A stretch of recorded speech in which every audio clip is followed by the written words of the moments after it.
G'day team. Came across this particular website and thought it might be of interest. It's an AI website called Twee.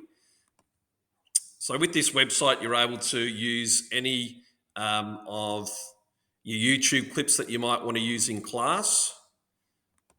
Let's go to tools.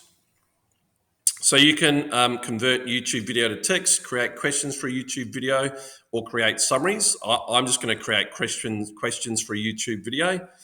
Once you've done that, you paste your link in here. This is just a video about penguins that I've come across. And then you're able to create 3 different types of questions: open-ended questions, ABC, or true or false. So I'm just going to do some ABC.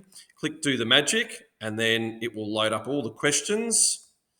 And then down the bottom, you'll have the answers. So I've pre-made some already. Here are some open-ended questions I've created from the video and the correct answers.